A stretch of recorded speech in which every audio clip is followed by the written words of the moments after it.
ओम शांति। 12 जून 2025 की साकार मुरली है। शीर्षक है मीठे बच्चे, तुम्हें अभी ज्ञान की दृष्टि मिली है, इसलिए तुम्हारा भटकना बंद हुआ।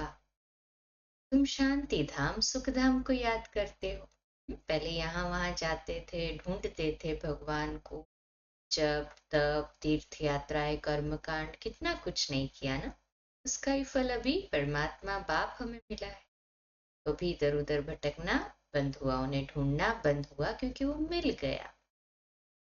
प्रश्न है, देवताओं में कौन सी ताकत है और वह ताकत किस विशेषता के कारण है? उत्तर, देवताओं में सारे विश्व पर राज्य करने की ताकत है। वह ताकत विशेष एक मत की विशेषता के कारण है। वहां एक मत होने के कारण वजीर आदि रखने की दरकार नहीं। देवताओं ने संगम पर बाप से ऐसी श्रीमत ली हुई है जो 21 जन्म राज्य करते हैं। वहां एक राजा की एक दैवी फैमिली होती, दूसरी मत होती नहीं। गीत है, नयनहीन को राह दिखाओ प्रभु। ओम शांति। बच्चों को नयन मिले हैं। पहले नयन नहीं थे, स्थूल नयन भले थे, पर आत्मा रूपी तीसरा नेत्र जो है वो अभी मिला है। ये कौन से नयन है?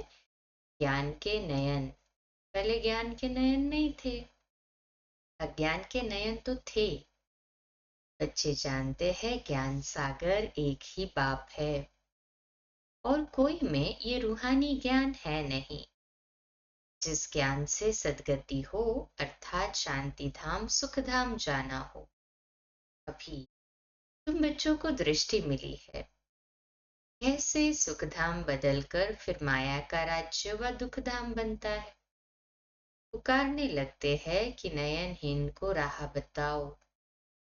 मार्ग के यज्ञ दान पुण्य आदि से कोई राह नहीं मिलती है। शांति धाम सुख धाम जाने की कोई भक्ति मार्ग से राह नहीं मिलती है। इसकी हर एक को अपना पार्ट बजाना ही है, उनका भी अपना पार्ट है। बाप कहते हैं मुझे भी पार्ट मिला हुआ है ना। निर्माण है बाबा, देखो भगवान है, क्रिएटर है, फिर भी वो बिल्कुल ड्रामा में बांध कर रखा है। मार्ग में पुकारते हैं, मुक्ति जीवन मुक्ति की राह बताओ। उसके लिए कितने यज्ञ तप दान पुण्य आदि करते हैं, कितना भटकते हैं। शांति धाम सुख धाम में भटकना होता ही नहीं, ये भी तुम जानते हो। वो तो सिर्फ शास्त्रों की पढ़ाई और जिस्मानी पढ़ाई को ही जानते हैं, इस रूहानी बाप को तो बिल्कुल जानते ही नहीं। रूहानी बाप ज्ञान तब आकर देते हैं जबकि सर्व की सदगति होती है, पुरानी दुनिया बदलनी होती है। मनुष्य से देवता बनते हैं, फिर सारी सृष्टि पर एक ही राज्य होता है देवी देवता का, जिसको ही स्वर्ग कहते हैं। ये भी भारतवासी जानते हैं। आदि सनातन देवी देवता धर्म भारत में ही था। उस समय कोई और धर्म नहीं था। तुम बच्चों के लिए अभी है संगम युग, बाकी सब है कलयुग में। तुम पुरुषोत्तम संगम युग पर बैठे हो। जो बाप को याद करते हैं, बाप की श्रीमत पर चलते हैं, वह संगम युग पर है, बाकी कलयुग में है। अभी कोई सॉवरेनिटी किंगडम तो है नहीं, अनेक मतों से राज्य चलता है। सतयुग में तो एक महाराजा की ही मत चलती है, वजीर नहीं होते, इतनी ताकत रहती है। फिर जब पतित बनते हैं तो वजीर आदि रखते हैं, क्योंकि वह ताकत नहीं रहती। अभी तो है ही प्रजा का राज्य। सतयुग में एक मत होने से ताकत रहती है, अभी वह ताकत तुम ले रहे हो। 21 जन्म इंडिपेंडेंट राजाई करते हो, अपनी ही दैवी फैमिली है। यह है तुम्हारा ईश्वरीय परिवार। बाप कहते हैं अपने को आत्मा समझ बाप की याद में रहते हो तो तुम ईश्वरीय परिवार के हो। अगर देह अभिमान में आकर भूल जाते हो तो आसुरी परिवार के हो। 1 सेकंड में ईश्वरीय संप्रदाय के और फिर 1 सेकंड में आसुरी संप्रदाय के बन जाते हो। अपने को आत्मा समझ बाप को याद करना कितना सहज है, परंतु बच्चों को मुश्किल लगता है। बाप कहते हैं अपने को आत्मा समझ और बाप को याद करेंगे तो विकर्म विनाश होंगे। देह द्वारा कर्म तो करना ही है ना। देह बिगड़ तो तुम कर्म कर नहीं सकेंगे। कोशिश करनी है कामकाज करते भी हम बाप को याद करें, परंतु यहाँ तो बिगड़ काम भी याद नहीं कर सकते हैं, भूल जाते हैं। यही मेहनत है। में ऐसे कोई थोड़ी कहा जाता है कि सारा दिन भक्ति करो। ऐसे तो नहीं कहते ना वहां के सब छोड़ो और सारा दिन भक्ति। उसमें टाइम होता है, सवेरे शाम व रात को। फिर मंत्र आदि जो मिलते हैं वह बुद्धि में रहते हैं। अनेकानेक शास्त्र है, वह भक्ति मार्ग में पढ़ते हैं। तुमको तो कोई पुस्तक आदि नहीं पढ़ना है न बनाना है।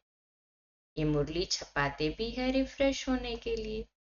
ज्ञान का चिंतन होगा, मनन करेंगे, रिफ्रेश होंगे। बाकी कोई भी किताब आदि नहीं रहेगी, ये सब खत्म हो जानी।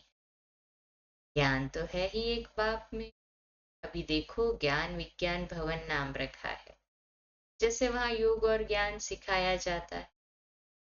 बिगड़त ऐसे ऐसे नाम रख देते हैं। कुछ भी पता नहीं है कि ज्ञान क्या है विज्ञान क्या है। अभी तुम ज्ञान और विज्ञान को जानते हो। योग से होती है हेल्थ, इसको विज्ञान कहा जाता है। और ये है ज्ञान, जिसमें वर्ल्ड की हिस्ट्री ज्योग्राफी समझाई जाती है। वर्ल्ड की हिस्ट्री ज्योग्राफी कैसे रिपीट होती है वह जानना है, परंतु वह पढ़ाई है हद की। यहाँ तो तुमको बेहद की हिस्ट्री ज्योग्राफी बुद्धि में है। हम कैसे राज्य लेते हैं, कितना समय और कब राज्य करते थे, कैसे राजधानी मिली थी, ये बातें और कोई की बुद्धि में नहीं आती। बाप ही नॉलेजफुल है। इस सृष्टि का चक्र कैसे फिरता है बाप ही समझाते हैं। बने बनाए ड्रामा को न जानने के कारण मनुष्य कह देते फलाना निर्वाण गया या ज्योति ज्योत समाया। परमात्मा में तो कोई लीन होता ही नहीं है, दोनों अलग अलग एंटिटीज है। हम बच्चा है और परमात्मा उसके पिता है, परंतु ये ज्ञान न होने के कारण फिर ऐसे कह देते। तुम जानते हो सभी मनुष्य मात्र इस सृष्टि चक्र में आते हैं। इसमें कोई एक भी छूट नहीं सकता। इस ड्रामा से या इस सृष्टि चक्र से कोई एक भी नहीं छूट सकता। परमधाम से पूरी टोटल सोल्स नीचे आएगी, तब ड्रामा का परिवर्तन होगा और तब नई दुनिया आएगी। कोई भी नहीं छूटता। थोड़ा समय होगा जो लास्ट में होगा वो, किंतु पार्ट तो उसका भी है। स्वयं भगवान भी तो नहीं छूटता, वो भी तो संगम में आकर हमें ज्ञान दे रहा है, इतनी पालना दे रहा है। अभी भी अव्यक्त रूप में कितना हमारे को पालना दे रहा है। कोई भी नहीं छूट सकता इस बेहद सृष्टि चक्र से। बाप समझाते हैं मनुष्य की आत्मा एक शरीर छोड़ दूसरा लेती है। कितना बड़ा ड्रामा है। सब में आत्मा है, उस आत्मा में अविनाशी पार्ट भरा हुआ है। इनको कहा जाता है बनी बनाई। अब ड्रामा कहते हैं तो जरूर उनका टाइम भी चाहिए ना। बाप समझाते हैं ये ड्रामा 5000 वर्ष का है। भक्ति मार्ग के शास्त्रों में लिख दिया है ड्रामा लाखों वर्ष का है। इस समय ही जबकि बाप ने आकर सहज राजयोग सिखाया था, इस समय के लिए ही गायन है कि कौरव घोर अंधियारे में थे और पांडव रोशनी में थे। वो लोग समझते हैं कलयुग में तो अजून 40,000 वर्ष है। उनको ये पता नहीं पड़ता कि भगवान आया है। इस पुरानी दुनिया का मौत सामने खड़ा है। सब अज्ञान नींद में सोए पड़े हैं। जब लड़ाई देखते हैं तो कहते हैं ये तो महाभारत लड़ाई की निशानी है, ये रिहर्सल होती रहेगी, फिर चलते चलते बंद हो जाएगी। तुम जानते हो अभी हमारी पूरी स्थापना हुई थोड़ी ही है। हमारी पूरी स्थापना थोड़ी ही हुई है, बाबा कहते। पूरी स्थापना हो गई होती तो परिवर्तन हो चुका होता। बाबा पक्का करा। समझते हो ना कि अभी पूरी स्थापना नहीं हुई। गीता में थोड़ी ही है कि बाप ने सहज राजयोग सिखलाए, यहाँ ही राजाई स्थापन की। गीता में तो प्रलय दिखा दी है, दिखाते हैं और सब मर गए, बाकी 5 पांडव बचे, वह भी पहाड़ों पर जाकर गल मरे। इसका आध्यात्मिक अर्थ भी हम समझते हैं कि सभी शरीर के भान से, देह भान से अभी जल मरे, अर्थात कि देह में होते हुए भी हम देह से उपराम हुए, तब जाके फिर हम ऊपर चढ़े, अर्थात पर्वत पर, तो अपनी स्थिति को ऐसी ऊंची बनाया कि फिर दुनिया का परिवर्तन हुआ, फिर नई दुनिया में बाबा पक्का कराते हैं।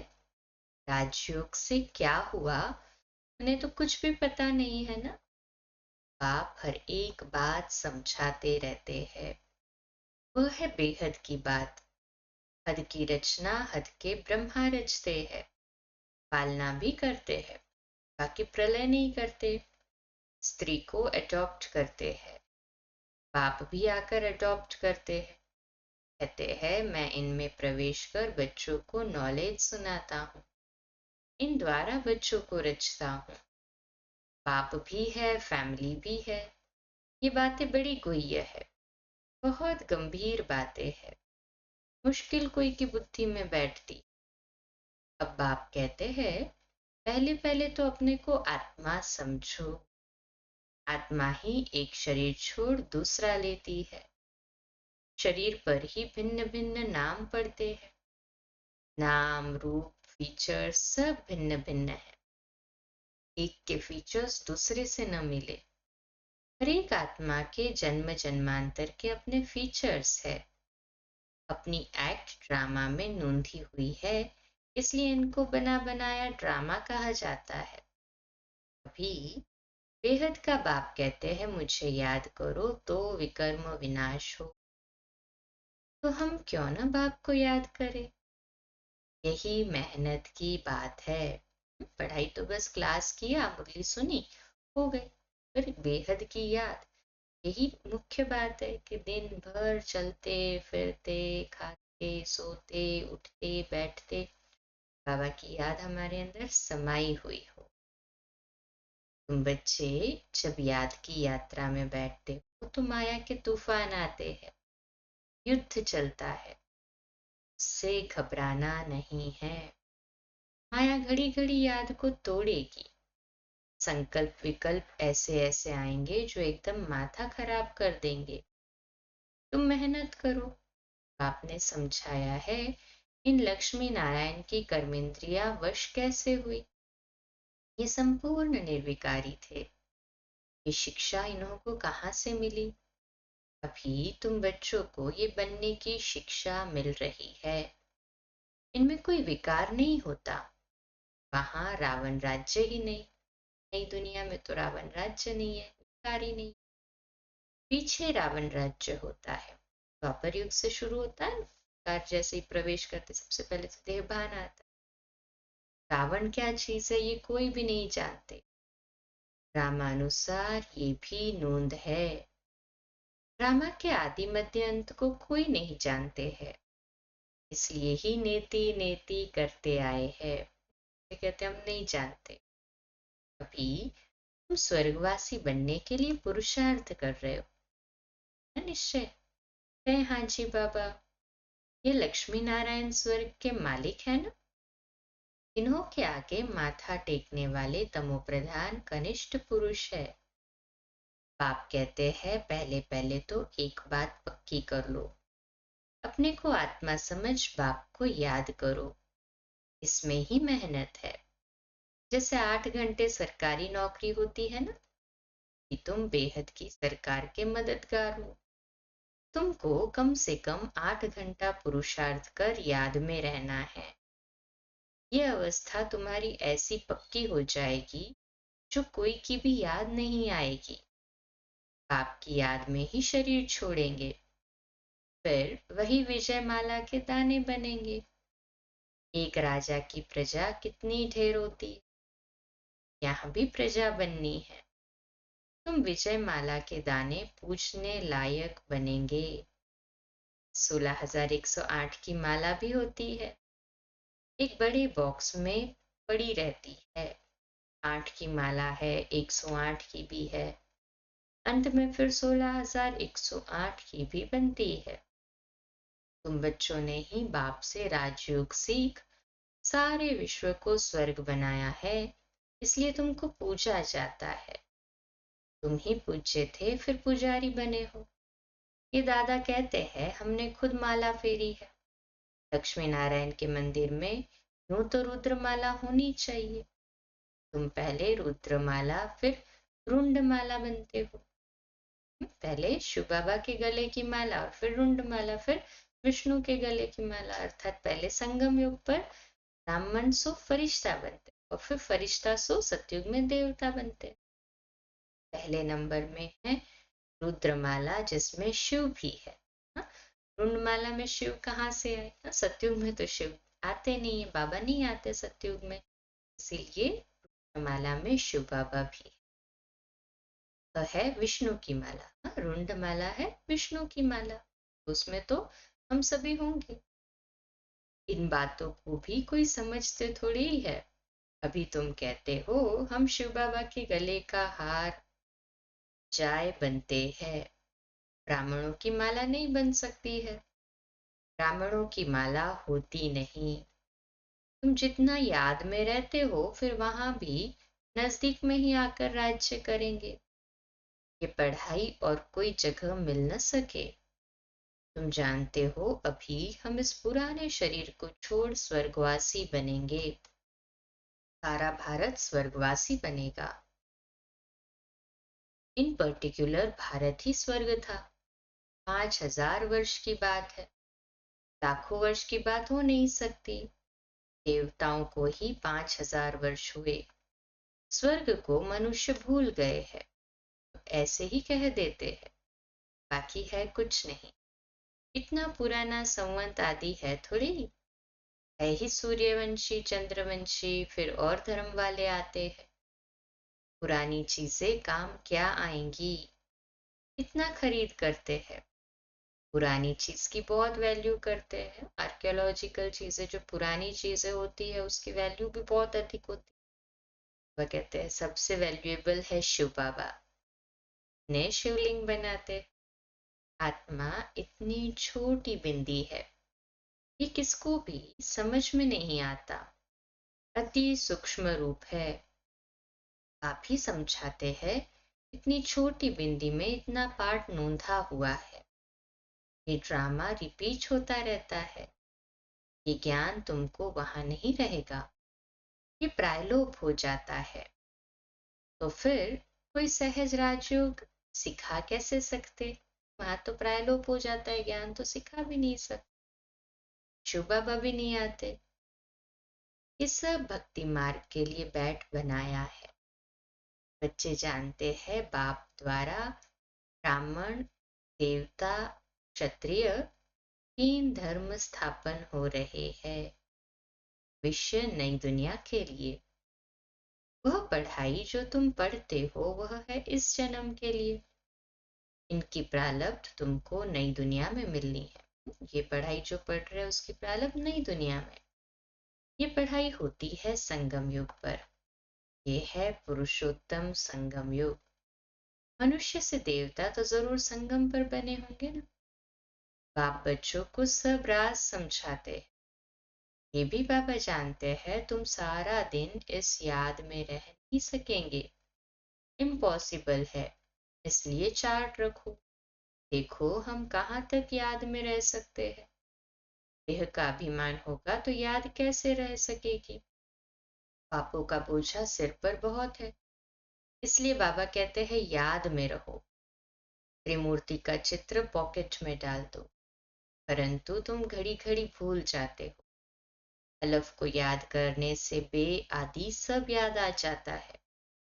बैच तो सदा लगा रहे, लिटरेचर भी हो, कोई भी अच्छा आदमी हो तो उनको देना चाहिए। अच्छा आदमी कभी मुफ्त नहीं लेंगे। बोले, इसका क्या पैसा है? बोलो, ये गरीबों को तो मुफ्त में दिया जाता है, बाकी जो जितना दे। रॉयल्टी होनी चाहिए। ऐसा नहीं लगे कि हम पैसे मांगते हैं या बिजनेस करते हैं। कि हम गरीबों को तो मुफ्त में देते, ताकि जो जिसकी भावना, जो जितना दे, ऐसी रॉयल्टी होनी चाहिए। तुम्हारी रस्म रिवाज दुनिया से बिल्कुल न्यारी होनी चाहिए। रॉयल आदमी आप ही कुछ न कुछ दे देंगे। ये तो हम सबको देते हैं कल्याण के लिए। उनको ये भावना रहेगी फिर कि ये कल्याण के लिए दे रहे। कोई पढ़कर भी तुमको पैसे भेज देंगे, है ना। कई ऐसे होते कि पढ़ने लिए ले जाएंगे, फिर बाद में पैसे भेज देंगे। खर्चा तो तुम करते हो ना। बोलो, हम अपना तन मन धन भारत की सेवा में खर्च करते हैं। अच्छा, मीठे मीठे सिकिलदे बच्चों प्रति माता पिता बाप दादा का याद प्यार और गुड मॉर्निंग। रूहानी बाप की रूहानी बच्चों को नमस्ते। हम रूहानी बच्चों की रूहानी माता पिता बाप दादा को याद प्यार गुड मॉर्निंग और नमस्ते। वाह बाबा वाह, शुक्रिया बाबा, शुक्रिया। खाना के लिए मुख्य सार है। पहली पॉइंट, इस बेहद की सरकार को मदद करने के लिए कम से कम 8 घंटा याद में रहने का पुरुषार्थ करना है। याद में जो माया विघ्न डालती है उससे घबराना नहीं है। दूसरी पॉइंट, इस पुरुषोत्तम संगम युग पर ईश्वरीय संप्रदाय का बन ईश्वर की मत पर चलना है। कर्म करते भी एक बाप की याद में रहने का अभ्यास करना है। आज का मीठा वरदान, अंतर्मुखता की गुफा में रहने वाले देह से न्यारे देही भव।